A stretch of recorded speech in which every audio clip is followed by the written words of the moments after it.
சென்னை காவல் ஆணையர் அருண் செய்தியாளர்களை சந்தித்து பேசியிருக்கிறார். அந்த காட்சிகளை பார்க்கலாம். கடந்த 24ஆம் தேதி ஈவினிங் 4 மணிக்கு நமக்கு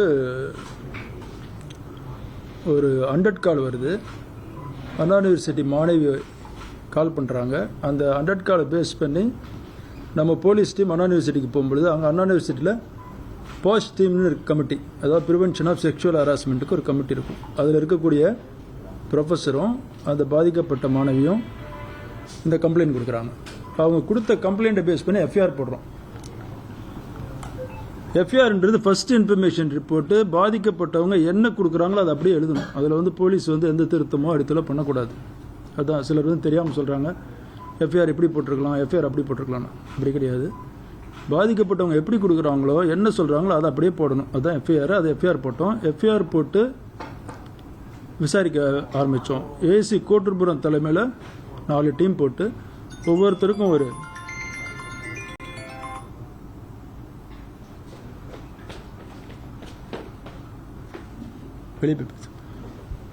ஒவ்வொருத்தருக்கும் ஒரு டாஸ்க் கொடுத்து விசாரிக்கிறோம். சந்தேகப்பட்ட நபர்களை சிலர் கொண்டு வந்து விசாரிக்கிறோம். விசாரிச்சுட்டு அறிவியல் பூர்வமாக ஆதாரங்களை சேகரித்து டவர் லொக்கேஷன் சிடிஆர்லாம் போட்டு அடுத்த நாள் காலையில் 25 காலையிலேயே நம்ம அக்யூஸ்டை பிடிச்சிடுறோம். பிடிச்சதுக்கப்புறமும் அந்த குற்றத்தை அவன் தான் செஞ்சான் அப்படிங்கிறத உறுதிப்படுத்துறதுக்காக மேலும் விசாரணைகள் பல செஞ்சு அப்புறம் குற்றத்தை அவன் தான் குற்றவாளி என்பதை உறுதிப்படுத்தின உடனே அரெஸ்ட் பண்ணி ரிமாண்ட் பண்ணுறோம். இதுதான் இந்த கேஸை பொறுத்த வரைக்கும் நடந்தது. இதில் உங்களுக்கு ஏதாவது டவுட் இருந்தால் ஒரே நிமிஷம் கத்தக்கூடாது, ஒவ்வொருத்தராக கேளுங்க. எல்லாருக்கும் சொல்கிறேன், 1 by 1. சரி சரி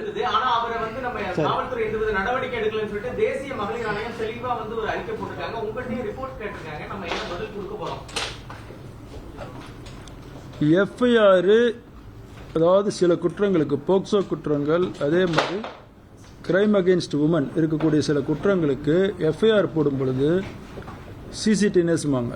சிசிடிஎன்எஸில் ஆட்டோமேட்டிக்காகவே பிளாக் ஆகிடும். இப்போ இந்த பிஎன்எஸ் ஐபிசியிலேருந்து பிஎன்எஸ் மாறும் பொழுது சில டெக்னிக்கல் கிளிஜினால இந்த எஃப்ஐஆர் லாக் ஆகுது தாமதமாயிருக்கு.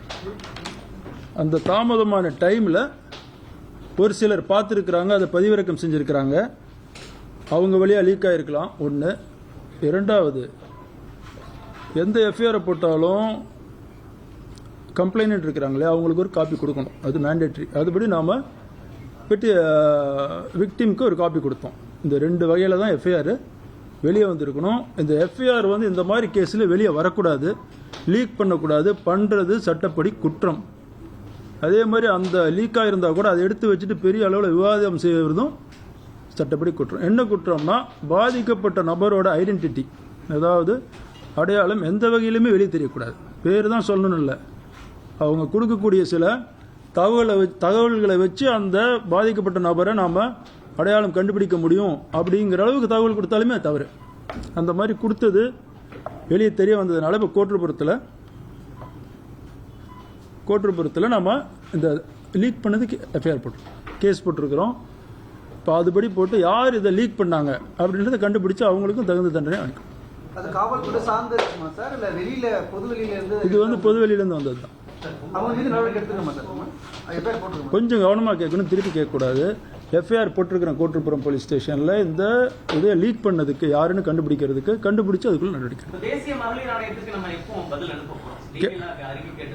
அதை அனுப்பும். அதுக்கு டைம் இருக்கணும்.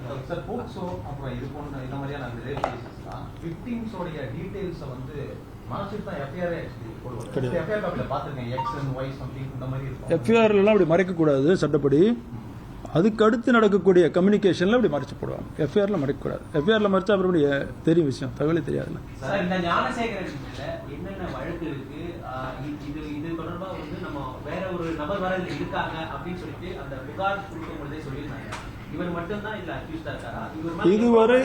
இதுவரைக்கும் நடந்த புலன் விசாரணையில் இவர் ஒருவர் தான் குற்றவாளி. சரிங்களா? இவர் அந்த பேசும் பொழுது அந்த புலன் விசாரணை தகவலை வெளியே சொல்லக்கூடாது. இருந்தாலும் இதை நிறைய பேர் அரசியல் பண்ணுறதுனாலையும் சென்சேஷனலாக பேசுறதுனாலையும் சொல்கிறேன். அதில் ஒரு நபரை இவன் பேசும்பொழுது சார்னு சொன்ன மாதிரி நிறைய பேர் குறிப்பிடுறாங்க. அது வந்து நடக்கலை, அது அவன் பொய்யா சொன்னது. குறிப்பாக அந்த அக்கரன்ஸ் நடக்கும்போது அவன் அந்த ஃபோனே ஏரோப்ளேன் மோடில் தான் போட்டு வச்சுருந்தான். ஸோ அதனால் அது வந்து தவறான தகவல். ஒன்று வேற என்ன கேள்வி கேட்டீங்க?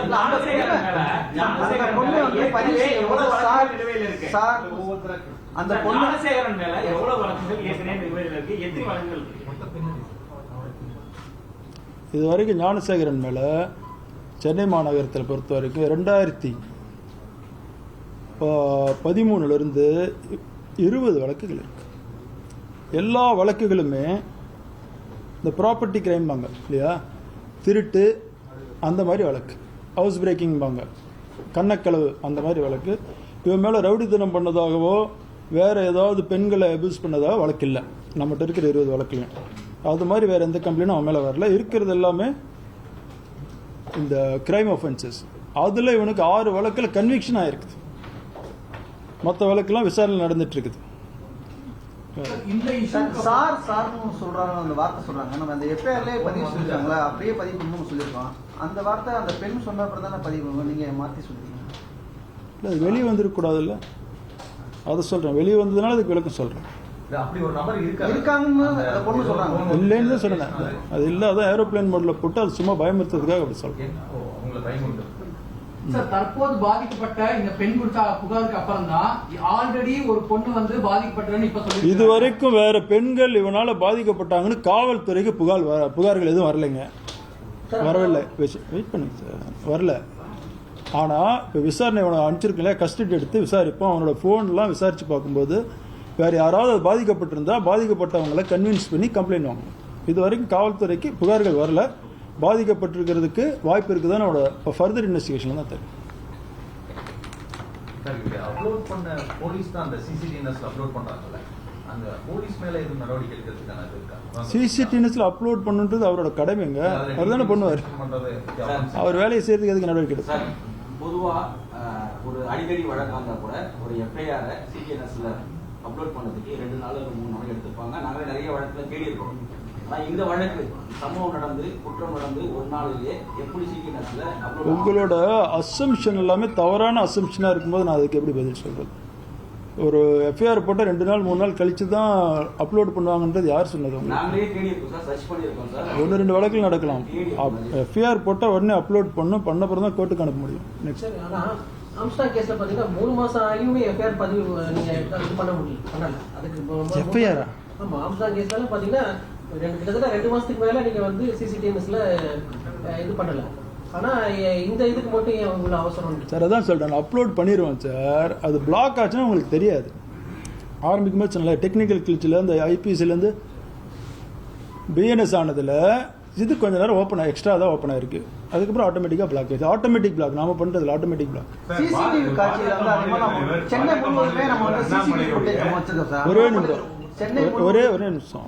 குறிப்பிட்ட அரசியல் தலைவர்களை சொல்லி கேட்காதீங்க, உங்க கருத்து நினைக்கலங்கன்னா அரசியல் இது கிடையாது, பேட்டி கிடையாது.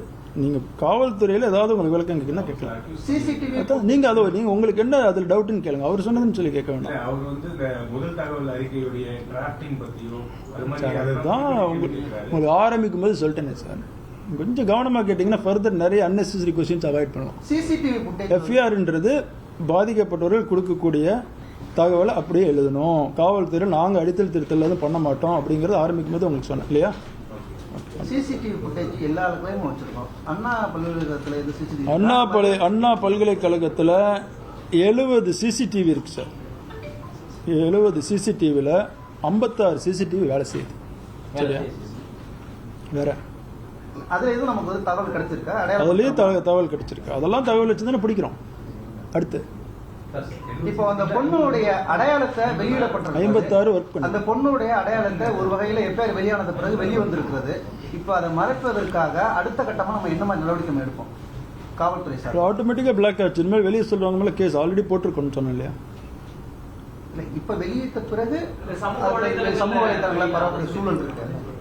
அதான் அவங்க மேல நடவடிக்கை, இதுக்கு மேல வெளியிட்டாலும் நடவடிக்கை எடுப்போம். இப்போ காவல்துறை நடவடிக்கை எடுப்பாங்க அப்படின்னு நம்பிக்கையோட தான் அந்த புகார் தெரிவிக்கிறாங்க. இது போல வரக்கூடிய புகார் இனிமேல் ஒரு அச்சத்த சூழ்நிலை ஏற்படும்ல? இந்த மாதிரி ஒரு புகார் வந்து ஒரே நிமிஷம் 4 மணிக்கு கம்ப்ளைண்ட் கொடுக்குறாங்க, ஈவினிங் நம்பிக்கையோட கொடுக்குறாங்க. அடுத்த நாளுக்குள்ள அக்யூஸ் அரெஸ்ட் பண்ணி என்டையர் இன்வெஸ்டிகேஷன் முடிச்சு ரிமாண்டே பண்ணியிருக்கிறோம். இதை விட வேற என்ன நம்பிக்கை வேணும் உங்களுக்கு? இந்த புகார்ல அவர் மட்டும் ஒருவர் மட்டும்தான் தொடர்புதாரா, வேற அடுத்தடுத்து யாரும் இருக்காங்க சார்? உங்களுக்கு எல்லாமே ரிப்பீட் பண்ண வேண்டியதா இருக்குது. இல்ல அவர் ஒரு ஆள் முதல்ல சொல்லிட்டேன், கொஞ்சம் கவனிச்சுக்கலாம். One by I'll answer all your questions. Go on by. Sexual abuse or rape been okay sir. Gnanasekaran மீது வேற யாரும் மாணவிகள் வந்து புகார் கொடுத்திருக்காங்களா? என்ன சார் எல்லாமே ரிப்பீட் பண்ண வேண்டியதா இருக்கு. அதான் சொல்லிட்டேனே சார், இது வரைக்கும் புகார் காவல்துறைக்கு வரல. இதுக்கு மேலே ஏதாவது வந்தாலும் நடவடிக்கை எடுப்போம். இல்லை புலன் விசாரணையில் எங்கள் தகவலுக்கு எங்கள் நாலேஜுக்கு வந்தாலும் அந்த சம்மந்தப்பட்டவர்களை அணுகி அவங்களுக்கு கான்ஃபிடன்ஸ் கொடுத்து புகார் வாங்கி நடவடிக்கை எடுப்போம். இது வரைக்கும் நம்ம மாண்புமிகு தமிழக முதல்வரை பொறுத்த வரைக்கும் நான் பதவி ஏற்கும் போதும் சரி, அவ்வப்பொழுது நடத்தக்கூடிய அத்தனை மீட்டிங்களையும் என்ன சொல்லுவாங்கன்னா, காவல்துறை நடுநிலையோடு வேலை செய்யணும், எந்த பாகுபாடும் பார்க்கக்கூடாது, யார் எந்த கட்சின்றதெல்லாம் பார்க்கவே கூடாது. அதுபடி தான் நாங்கள் வேலை செஞ்சிட்ருக்குறோம். எங்களை பொறுத்த வரைக்கும் எங்களுக்கு குற்றம் செஞ்ச எந்த கட்சிக்காரன் அந்த கட்சிக்காரன்றதெல்லாம் கிடையாது. அதை வச்சு மற்றவங்க அரசியல் பண்ணலாம், எங்களுக்கு அந்த தேவையும் கிடையாது. சார், இன்னைக்கு அதிமுக குறிப்பா சில கட்சிகள் சார்பாக போராட்டம் பண்ண வராங்க. அவங்க முன்கூட்டியே கைது பண்ண என்ன காரணம், ஏன் அதுக்கு அனுமதி தரலன்னு பல பேர் கேள்வி கேட்கறாங்க. அது காவல்துறையில எடுக்கக்கூடிய முடிவுங்க. பொதுமக்கள் இருக்கிறாங்கல்ல, பொதுமக்கள் எல்லாத்தையும் மறிச்சுட்டு நம்ம முடியுமா? பொதுமக்கள் நல்லதான் முக்கியம் நம்மளுக்கு. பொதுமக்களுக்கு இடைஞ்சல் வர மாதிரி போய் ரோட்ல மறியல் பண்றவங்களாம் நம்ம அனுமதிக்க முடியாது. ஒரு அனுமதிக்கப்பட்ட இடங்கள்னு இருக்கு. அண்ணா பல்கலைக்கழக வளாகத்தை பொறுத்த வரைக்கும் ஆல்ரெடி சொன்ன மாதிரி தான் 70 கேமரா இருக்கு. அங்க டெக்ஸ்கோன்னு சொல்லக்கூடிய எக்ஸ் சர்வீஸ்மேனை வச்சு அவங்க செக்யூரிட்டி ஆல்ரெடி அண்ணா பல்கலைக்கழகத்தில் 140 பேர் இருக்கிறாங்க. 140 பேர் செக்யூரிட்டி இருக்கிறாங்க. அதை 3 ஷிஃப்டா போடுறாங்க. 49 பேர் ஒரு ஷிஃப்ட், 49 பேர் ஒரு ஷிஃப்ட், அடுத்து 42 பேர். இதுதான் அவங்க ஷிஃப்ட் அரேஞ்ச்மெண்ட். கேட்லாம் போட்டு மேனேஜ் பண்றாங்க. அது இன்னும் எப்படி இம்ப்ரூவ் பண்றதுன்னு ஸ்டடி பண்ணிட்டு இருக்கிறோம். அண்ணா பல்கலைக்கழகத்தை பொறுத்த வரைக்கும் ஒரு மெயின் கேட்ஸ் 6 கேட் இருக்குது. அது இல்லாமல் ஒரு 5-11 கேட் இருக்குது. இதை தவிர எப்படி உள்ளார போறதுக்கு வாய்ப்பு இருக்குது. காம்பவுண்ட் வால்ஸ்லாம் எங்க சின்னதா இருக்குது, உடஞ்சிருக்குது, இது பண்ணிட்டு இருக்கோம், ஆய்வு பண்ணிட்டு இருக்கோம். பண்ணிட்டு இன்னும் கண்டிப்பா பலப்படுத்தும். அண்ணா பல்கலைக்கழகத்திலே இந்த மாதிரி ஒரு சூழல் இருக்கு அப்படின்னா மற்ற பல்கலைக்கழகத்துல என்ன மாதிரி நம்ம பலப்படுத்த போறோம்? அந்த மாதிரி அந்த தகவல் கிடையாது. தெரியும், எல்லாத்தையுமே புலன் விசாரணை உங்களுக்கு சொல்ல முடியுமா? உங்களுக்கு ஒரு சென்சேஷனல் மேட்டர், உங்களுக்கு கிளாரிபிகேஷன் வேணுங்கிறது.